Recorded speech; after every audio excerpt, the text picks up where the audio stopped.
The NIM language has features you've probably never seen. It has C-like performance, Python-like syntax, Rust-like borrow and move semantics. It has 8 memory modes. You probably don't want to use that one. Async programming that's very similar to Tokyo. Comparisons to the Mojo language are inevitable. Syntactically, I like it a lot, but I don't know if I'll get to use it much. The creator self-identifies as master. I guess we'll see about that. There's a lot to look at here, so now is a great time to let you know that this video is sponsored by JetBrains, the creator of the Kotlin language. Okay, now we really have a full house. It'll make sense in a minute. NIM has a larger ecosystem of projects than I thought it would. Database drivers, ORM, HTTP clients, servers, game engines. One of them in particular got my attention. More on that later. Okay, let's cut to the chase here.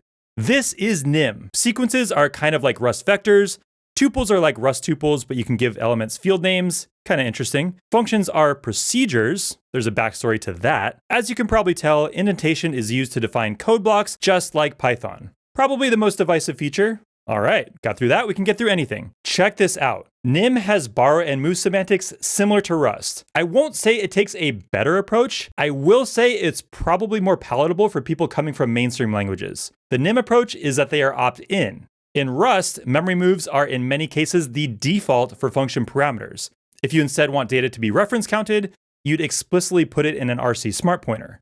NIM basically makes this automatic. Behind the scenes, it maintains reference counts. If we want a function parameter to take ownership of the data passed to it, we add a sync keyword to it. It is really hard to overstate how much more palatable this makes things for newcomers. Marking a parameter with var allows you to modify its data in the function body. Kind of like mutable references in Rust, but there's no guarantee of exclusivity like there is in Rust. We'll come back to that point.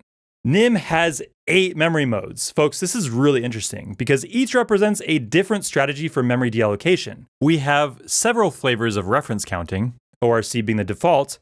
We have traditional garbage collection, and we have this none mode, which deliberately leaks heap allocated memory. Yeah, memory mode is selected at runtime with the parameter. Again, the default is ORC. Switching to anything else should be done with great care. For example, if you switch to arc mode and you have some async functions, you will leak memory. And nothing will warn you about that. Well, maybe your pager in the middle of the night. If you use YOLO mode, I mean none mode, and you create ref objects which are heap allocated, your little program will quickly surpass even your Electron-based apps on the memory usage leaderboard. Maybe there's a use case here, but in general, just use the default mode. This next feature is bananas. Part of me loves it, part of me hates it.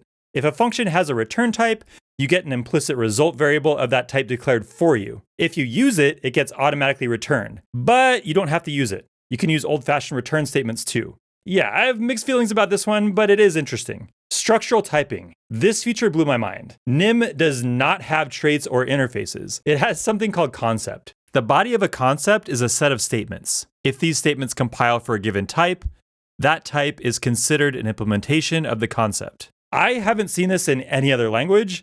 Let me know if anyone else has. This is a pretty interesting approach. Then you can apply the concept as a type for function parameters. The compiler builds separate versions of the function for each concrete type that you pass it. Same as if you'd used generics and trait bounds in Rust. Okay, let's talk async. The developer experience is exactly like Rust. Mark a function async and wrap its return type in a future. Await the future and your program will block until the future is resolved. If you're familiar with Tokyo from the Rust ecosystem, its behaviors are basically built into the standard library here. To me, that is a huge positive. Okay, binary size. NIM is known for its small binary sizes. These are simple web servers. They do exactly the same thing, but check out the binary sizes. The NIM one is about 1/4 the size of the Rust one. Apparently, this is for a lot of reasons. I won't go into all of them, but yeah, NIM is known for small binary sizes. Remember I said the NIM syntax is a good fit for me, but I might not get to use it? It is still bleeding edge and not yet as widely adopted as Kotlin, a language I've always felt has near perfect syntax and a well-established industry presence. I'm very excited to say that this video is sponsored by JetBrains. Before I got into Rust, my absolute favorite language was Kotlin. I spent 3 years building backend services with Kotlin and Spring Boot at a large software company. The 10 years of my career leading up to that was mostly Java, and Kotlin was a breath of fresh air.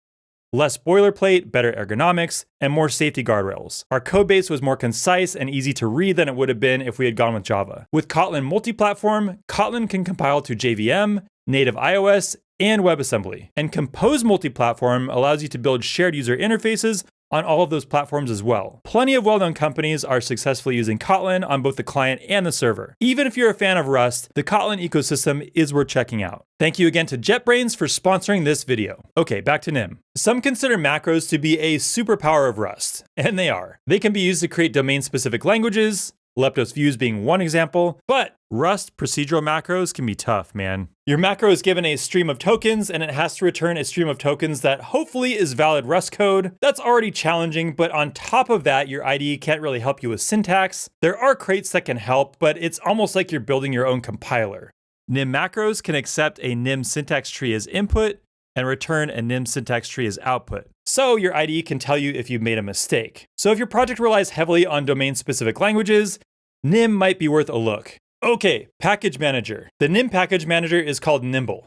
It's kind of like Cargo in some ways and like pip in others. Project dependencies and build process details go in a Nimble file in the project directory. You can just list dependencies like you would in cargo.toml, but you can also include custom build logic. In the beginning, I mentioned a Nim project that really got my attention. HappyX, a full stack web framework. It seems kind of like the Next.js of Nim.